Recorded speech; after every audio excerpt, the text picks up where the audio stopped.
we just felt that we needed to speak to the dissonance that so many contemporary Australians, different generations of migrations feel about their connection to their ancestry and the rituals they've inherited. And their entitlement to speak up about that kind of thing. Yeah, exactly. So we really wanted to include that dissonance in this piece, and we're really glad that it's resonated so wonderfully. And we're so grateful that NIDA and Multicultural Arts Victoria and Mapping Melbourne were willing to give us this opportunity to connect with people. Yeah, so gave us the space to speak on this really difficult topic. It's such a beautiful audience as well.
The expansion can happen this way.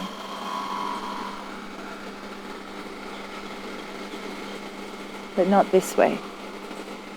Here I contract.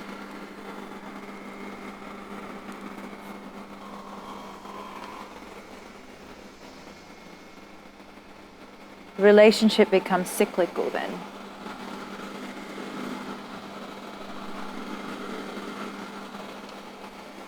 Can only be in this certain rhythm.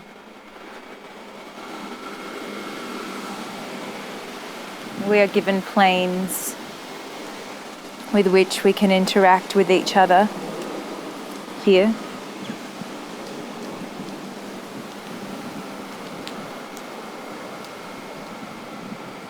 Here. Again, this intimacy is conjured.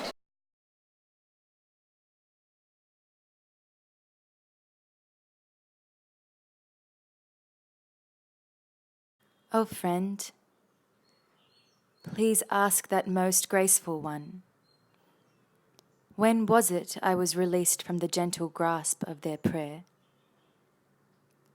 Was it when I fell a naked babe into that crevice between nations?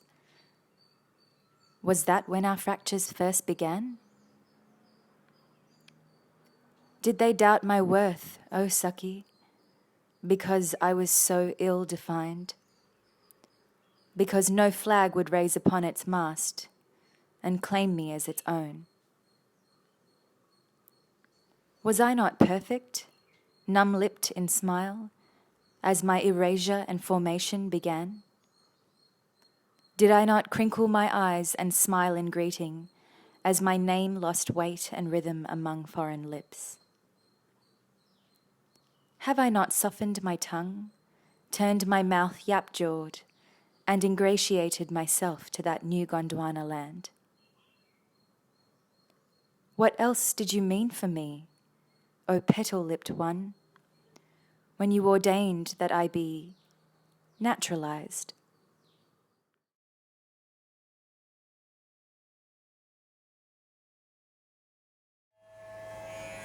The contemporary Asian Australian woman, that is the Indian Australian, or is it Australian Indian woman, is an upwardly mobile, educated career woman who hasn't forgotten her roots. She easily slips between the articulated shoulders of her work blazer and the cascading pleats of her sari. She enjoys the friendly after-work tickle without surrendering herself to overindulgence, lest she compromise her modesty or be unable to rise early for her religious prostrations. I did not understand. It could not have turned my appearance to become like those in my class. It could not have informed me otherwise from my otherness. That is not to say that this infant self was not guided by directives of that elusive other. For there are constructs of identity that reach through the ether. From the brows of the motherland's great-grandfathers and great-grandmothers, instilled in the minds of their children departing for better fortune abroad. Imbued upon their young and their younglings and their younglings still. Directives as to what it means to be a good person. In my case, as to what it means to be a chaste, pure, decent Indian Hindu woman. The exercise of post-independence Indian nationalism encouraged the imitation of Western practices in the material world to overthrow the colonizer, but the crucial need was to protect, preserve, and strengthen the inner core of the national culture, its spiritual essence. No encroachment by the colonizer must be allowed in that inner sanctum. In the world, imitation of and adaptation to Western norms was a necessity. At home, they were tantamount to annihilation of one's very identity.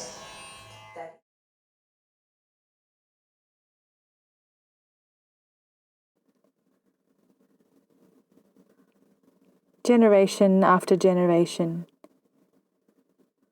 as we are imbued with the mastery of the form,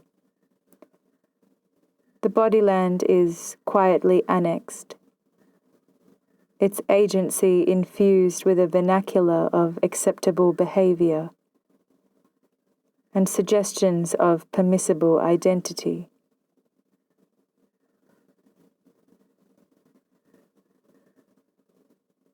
But is it ours? If a system of power and hierarchy has been placed into our bodies, do we belong to it? Or does it belong to us?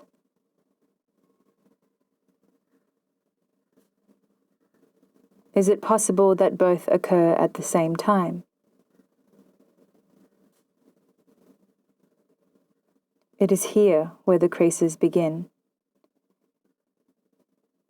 where extensions are disquieted in their forming, stumbling upon the spaces in which others became invisible and within which we can be unearthed or buried.